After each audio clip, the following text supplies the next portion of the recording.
कहानी की शुरुआत में हमें पुरानी जमाने के आदमी को दिखाया जाता है जो कि डिस्को डांसर की तरह कपड़े पहनकर समंदर में एंजॉय कर रहा होता है। फिर हम देखते हैं कि वो एक बोतल में टॉयलेट करता है, फिर उसे एक मशीन में डालता है। तभी उस मशीन से सफेद और मीठा पानी निकलता है जिसको वो सुबह चाय की तरह पी जाता है। इस बीच हम देखते हैं कि वो आदमी से गुनगुना करने के बाद उस पानी को समंदर में फेंकने के बजाय उसे टैब में फेंकता है जिसमें पौधे लगे हुए होते हैं। दोस्तों, अब इस आदमी की अजीबोगरीब हरकतें देखकर प्लीज इसे पागल मत समझना, क्योंकि ये आदमी ये सब कोई शौक से नहीं बल्कि मजबूरी में कर रहा होता है। क्या है इसकी मजबूरी, चलिए हम आपको बताते हैं। दरअसल इस आदमी का नाम दास्तान है और ये मूवी की 25वीं शताब्दी के ऊपर आधारित है, जहाँ पर दुनिया के सभी बर्फ पिघल चुके होते हैं और समंदर का पानी धरती से 25,000 फुट ऊपर आ चुका होता है, जिसके कारण दूर दूर तक मिट्टी की कोई नामो निशान नहीं होते हैं। और जिन लोगों की जान इस आपदा में किसी भी तरह बच गया होता है वो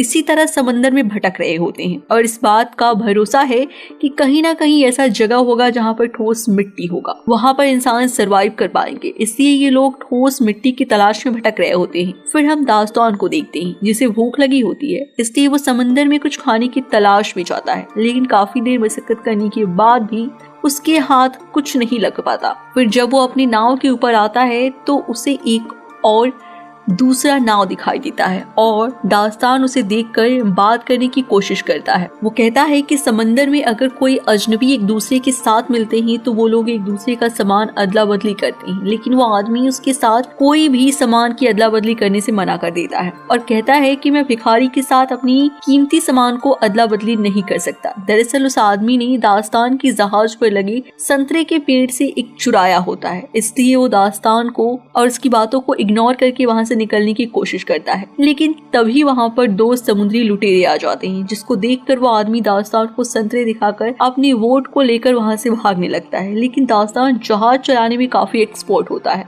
इसलिए वो अपनी जहाज की स्पीड फास्ट करके उस लड़के के जहाज को तोड़कर वहाँ से चला जाता है। फिर हम उन दोनों लुटेरों को देखते हैं जो अपने हाथ में AK-47 लिए होते हैं और ये दोनों उस आदमी को पकड़कर उसे जान से मार डालते हैं। दास्तान को ये सब देखकर अजीब लग रहा होता है। तभी वो अपने जहाज को लेकर समुद्र के ऊपर मौजूद एक काबिले के पास जाता है और अपने पास मौजूद कुछ कबाड़ी के सामान को लुटेरों को दिखाता है, लेकिन यहाँ पर लुटेरा ये सामान लेने से मना कर देते हैं और कहते हैं कि हमें इन कबाड़ी के सामानों की कोई जरूरत नहीं है। दोस्तों, दरअसल इस जगह को समंदर का स्टेट बैंक कहा जाता है। यहाँ पर सारे व्यापारी बिजनेस करने के लिए आते थे, जहाँ पर उन लोगों के सामान के बदले में उन्हें पैसे मिलते थे। फिर दास्तान उन्हें अपने पास रखी हुई मिट्टी को दिखाता है और वो लोग अपने 3 पट्टी के दरवाजे को दास्तान के लिए खोल देते हैं। असल में चारों तरफ पानी होने की वजह से मिट्टी की कीमत अभी सोने से भी ज्यादा होती है और वे लोग इस मिट्टी से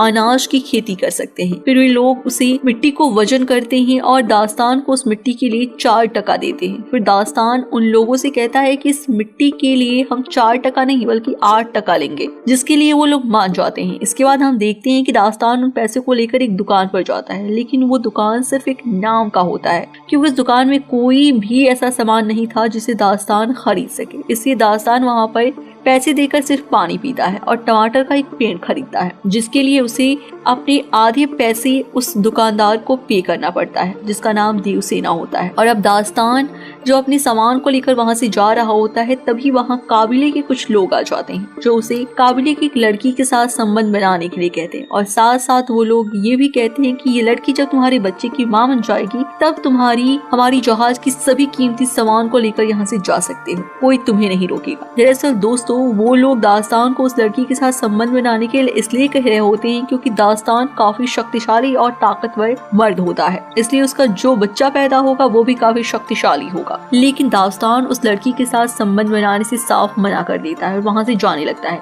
जिसकी वजह से काबिले के सभी लोग सोचते हैं कि शायद दास्तान कोई इंसान नहीं बल्कि जल पड़ा है, क्योंकि इतने दिनों तक अकेला रहने के बाद कोई भी मर्द किसी औरत के साथ संबंध बनाने से मना नहीं कर सकता। इसलिए वहाँ मौजूद सभी लोग काबिले के दास्तान के ऊपर शक करके उसे पकड़ लेते हैं और तभी उनमें से एक आदमी देखता है कि दास्तान के कान के पीछे एक अजीब सा निशान है, जैसे कि जलपरों के कान के पीछे होता है। इसलिए काबिले के सभी लोग मिलकर दास्तान को पकड़ लेते हैं और इसके बाद उसे पिंजरे में डालकर बंद कर देते हैं। फिर यहाँ हमें पता चलता है कि वो लोग किसी भी इंसान को मारने के बाद उसे फेंकते नहीं, बल्कि उसके शरीर को पिघलाकर खाद बनाते हैं, जिससे वो लोग पेड़ पौधों में डालकर फसल उगाते हैं। फिर दास्ता को जब वो लोग पानी में डुबोकर मार रहे होते हैं तभी उनके काबिले के ऊपर कुछ लुटेरे हमला कर देते हैं, जिसकी वजह से काबिले के सभी लोग इधर उधर भागने लगते हैं। फिर हम देखते हैं कि उन लुटेरों के पास बड़े बड़े महंगे महंगे हथियार से लेकर फाइटर जेट मौजूद था, जो कि यूक्रेन जैसे देशों के पास भी नहीं था।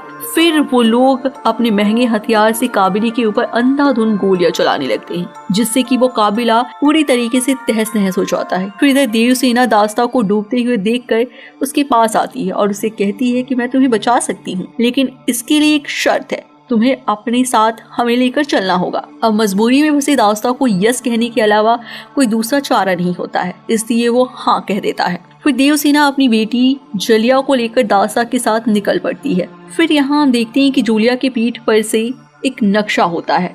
दरअसल ये नक्शा उस जगह का होता है जहाँ पर ठोस मिट्टी होती है, यानी जहाँ पर जमीन होती है। फिर यहाँ पर हमें ये पता चलता है कि दास्ता सच में एक जलपरा है और वो पानी के अंदर भी सांस ले सकता है। फिर दास्ता देवसेना से कहता है कि देवसेना और उसकी बेटी में से किसी को उसे मारना होगा, क्योंकि उसके पास पीने के लिए ज्यादा पानी नहीं है। अगर उनमें से कोई भी नहीं मरती है तो वो तीनों ही पानी की वजह से मारे जाएंगे। जिसको सुनने के बाद देवसेना काफी परेशान हो जाती है, लेकिन वो किसी तरीके से दास्तान को मना लेती है। फिर दूसरी तरफ हम लुटेरों के सरदार को देखते हैं, जिसका नाम गधेरा होता है। वो अपने साथियों से कहता है कि हमें किसी भी कीमत पर वो बच्ची चाहिए जिसके पीठ के पीछे धरती का नक्शा है। फिर गधेरा अपने साथियों के साथ जश्न मनाने लगता है और तभी एक बूढ़ा आदमी गधेरा से कहता है कि सरदार, जहाज का तेल खत्म होने वाला है।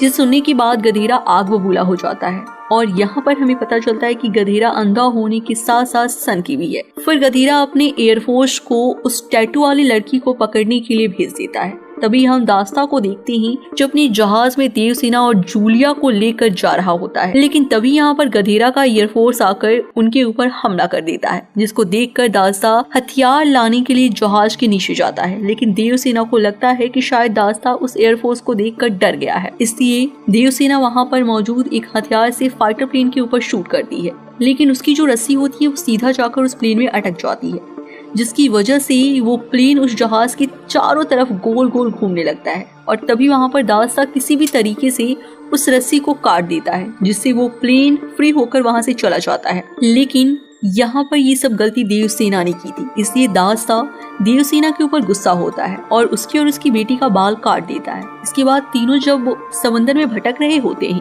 तभी दास्ता को एक दूसरा बोट नजर आता है, जिसको देखकर देवसेना से कहती है कि हमें उस बोट के पास जाना चाहिए ताकि हमें उस बोट से कुछ खाने का सामान मिल सके। लेकिन दास्ता उस बोट के पास जाना नहीं चाहता था, पर फिर भी वो देवसेना की बातों में आकर उस आदमी के पास चला जाता है। वहाँ जाकर दास्ता को पता चलता है कि वो आदमी एक सनकी है और देवसेना को खरीदना चाहता है, लेकिन उसके पास उसके बदले में दास्ता को देने के लिए कुछ भी नहीं है।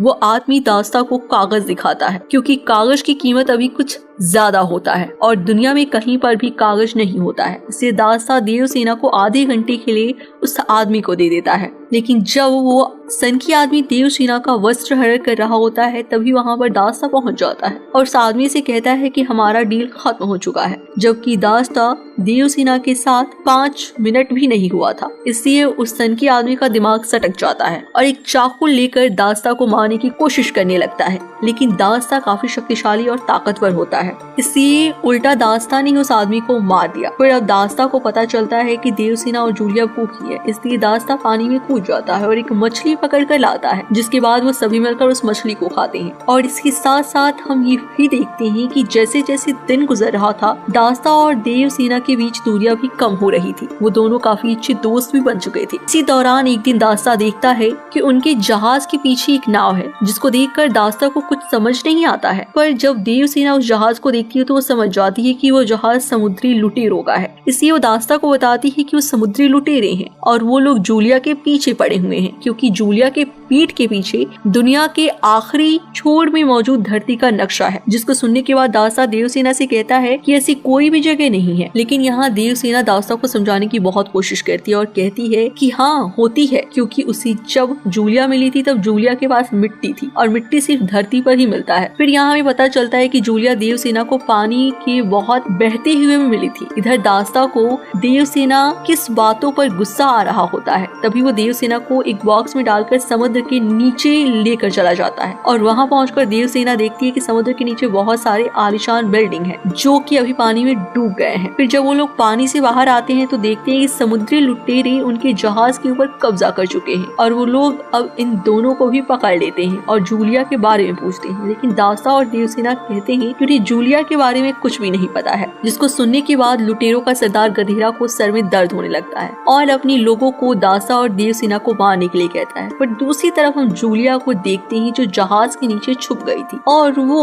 उन दोनों को मरते हुए सुनकर जहाज से बाहर आ जाती है। इसके बाद हम देखते हैं कि गधेरा अपने साथियों से दास्ता और देवसेना को जान से मारने के लिए कहता है, लेकिन दास्ता किसी भी तरह देवसेना को लेकर पानी में कूद जाता है। तभी पानी के अंदर देवसेना दास्ता से कहती है कि वो पानी के अंदर सांस नहीं ले सकती है। तभी दास्ता अपने मुंह से देवसेना को सांस देता है। लेकिन जब कुछ देर बाद दोनों पानी से बाहर आते हैं तो देखते हैं कि उन समुद्री लुटेरों ने उनकी जहाज को पूरी तरीके से तबाह कर दिया है और अब उनके पास कोई दूसरा जहाज या बोट भी नहीं होता है, इसलिए उन्हें मजबूरी में टूटे जहाज पर ही रहना पड़ता है। फिर दोनों एक दूसरे के साथ कुछ बातें करते हैं और देवसेना दास्ता के ऊपर बर्फ की तरह पिघल जाती है और दोनों रोमांस करने लगते हैं। इसके बाद दास्ता को पानी के नीचे एक कागज मिलता है जो कि उस सन की आदमी का दिया हुआ था, जिसको देखने के बाद दास्ता को पता चल जाता है कि सच में दुनिया की आखिरी छोर में जमीन है जहाँ पर इंसान जा सकते हैं और उस जगह पर जाने का नक्शा और जूलिया के पीठ के पीछे है। इसलिए दास्ता अब फैसला करता है कि वो किसी भी कीमत में जूलिया को ढूंढ कर रहेगा। पर उसके पास जो जहाज थी उसकी हालत ऐसी नहीं होती है, वो जहाज को लेकर समंदर में कहीं पर जा सके। लेकिन तभी वहाँ पर एक आदमी गुब्बारे में उड़ते हुए आता है और देवसेना को